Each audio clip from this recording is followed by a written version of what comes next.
कांग्रेस के सामने एक और सवाल है, क्या नॉर्थ और साउथ के लिए अलग अलग प्लान तैयार करने होंगे? राहुल की न्याय यात्रा मणिपुर से मुंबई तक है, यानी ईस्ट टू वेस्ट। मगर दक्षिण में पार्टी क्या करेगी? क्या पार्टी के सभी सीनियर लीडर्स के साथ गांधी फैमिली के तीनों मेंबर्स चुनावी मैदान में नजर आएंगे? क्या राहुल और प्रियंका गांधी की सीट डिसाइड हो गई है? क्या सोनिया गांधी इस बार भी संसद में दिखाई देंगी? अगर हां, तो किस रूट से, लोकसभा से या राज्यसभा से? सवाल इसलिए है क्योंकि तेलंगाना और राजस्थान कांग्रेस ने सोनिया के सामने एक बार फिर चुनाव लड़ने का प्रस्ताव भेजा है।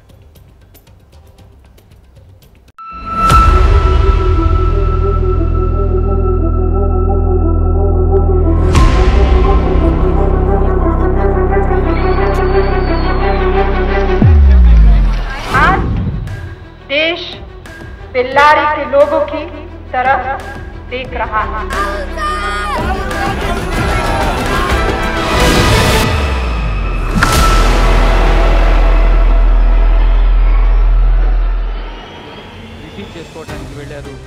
सियासत में हर तस्वीर का महत्व होता है, उसके पीछे एक बड़ी मैसेजिंग और पोस्चरिंग होती है। ज्यादा दिन नहीं गुजरे, बीते साल 7 दिसंबर की ही बात है। कांग्रेस ने तेलंगाना में सरकार बनाई, रेवंत रेड्डी को सीएम बनाया। सोनिया गांधी, राहुल, प्रियंका सब मंच पर थे। कांग्रेस अध्यक्ष खरगे भी मौजूद थे। जैसे ही शपथ समारोह के समापन का ऐलान हुआ, मुख्यमंत्री रेवंत रेड्डी अपनी पत्नी का हाथ पकड़कर सोनिया के पास आए। दोनों ने उनके पैर छुए और आशीर्वाद लिया। विशाल जनसैलाब के बीच मैसेज ये गया कि देश की सक्रिय राजनीति में सोनिया गांधी का रुतबा अभी कायम है। अब सवाल है कि इन तस्वीरों का आने वाले लोकसभा चुनाव से कोई लेना देना है? क्या तेलंगाना और सोनिया गांधी का रिश्ता इन तस्वीरों से कहीं आगे निकलने वाला है? इसका पहला संकेत खुद चीफ मिनिस्टर रेवंत रेड्डी ने दिया है। तेलंगाना राष्ट्रम नुंची श्रीमती सोनिया गांधी को लेकर हमारे उप मुख्यमंत्री भट्टी विक्रमार्क पहले ही कह चुके हैं कि उन्हें तेलंगाना से चुनाव लड़ना चाहिए। किसी भी पार्टी को उनके खिलाफ उम्मीदवार नहीं खड़ा करना चाहिए। इस तरीके से ही उनका सम्मान करना सार्थक होगा। तो क्या वाकई ऐसा होने वाला है? क्या सोनिया गांधी दक्षिण से चुनाव लड़ेंगी? क्या इस बार 2 सीटों से पर्चा भर सकती हैं? क्या उनके लिए सेफ सीट तलाश ली गई है? सोनिया के साउथ में लड़ने से कांग्रेस को क्या फायदा होगा? क्या मोदी का मिशन 400+ रोकने के लिए ये रणनीति तैयार हुई है? सवाल बहुत हैं और कांग्रेस के नेता काफी कॉन्फिडेंट।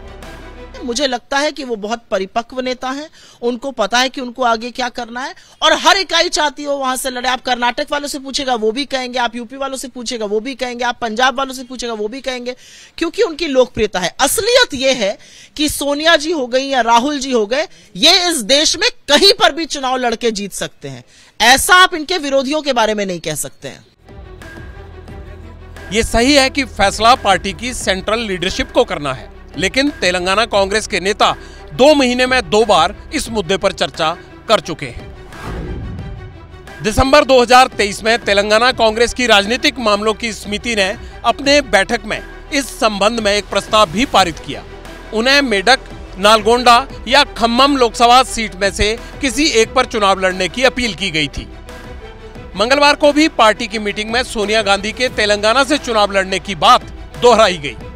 इस बार कहा गया कि तेलंगाना में राज्यसभा की 3 सीटें खाली हो रही हैं। अगर सोनिया गांधी चाहें तो 1 सीट से पार्टी को रिप्रेजेंट कर सकती हैं। लेकिन तेलंगाना कांग्रेस के नेता चाहते हैं लोकसभा चुनाव में सोनिया दिखेंगी तो फिर मैसेज काफी बड़ा और काफी दूर तक जाएगा। पूरे तेलंगाना जनता चाहते तेलंगाना का देवता, तेलंगाना गॉडेस सोनिया जी यहाँ से इलेक्शन लड़े और तेलंगाना के साथ साथ आंध्र प्रदेश, कर्नाटका और पूरे बाकी साउथ इंडिया में कांग्रेस पार्टी इसका इम्पैक्ट रहता है। एक बार सोनिया जी को जिता के हम उसका रिगार्ड्स बोले तो तेलंगाना मंजूर जो डिसीजन जो लिया सोनिया जी ने, उसका धन्यवाद करना चाह रहे। तेलंगाना जनता पूरा को ख्वाहिश उसके मन में जो भी है वो हम रेजोल्यूशन के रूप में हाईकमांड को निवेदन किया है।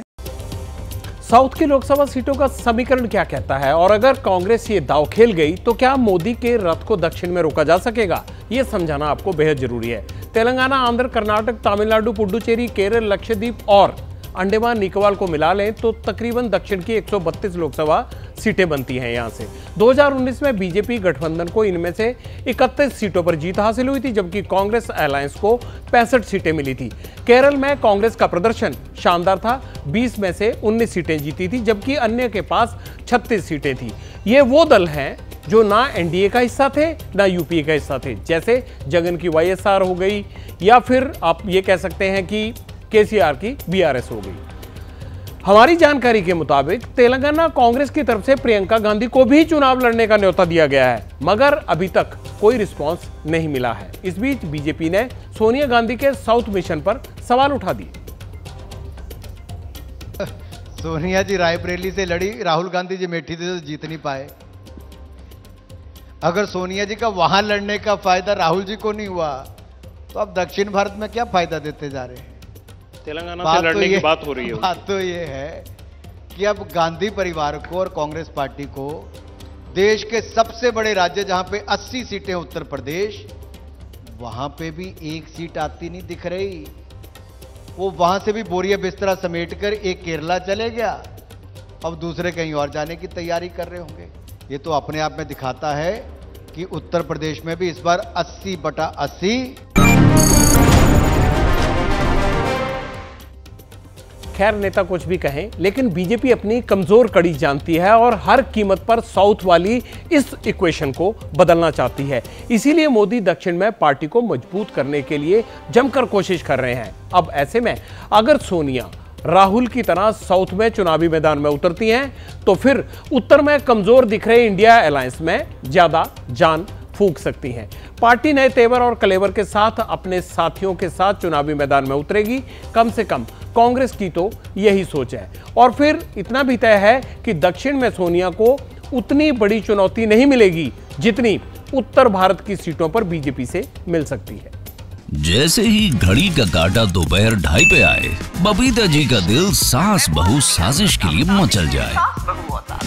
और ये है इनकी बहू, पूरे दिन ऑफिस की टेंशन हो जाए गॉन जब ये करें अपना फेवरेट शो फ्री टाइम पे ऑन। इनकी तरह आप भी देखिए अपना फेवरेट शो अपने टाइम पर और डाउनलोड कीजिए एबीपी लाइव ऐप अपने स्मार्ट टीवी पर।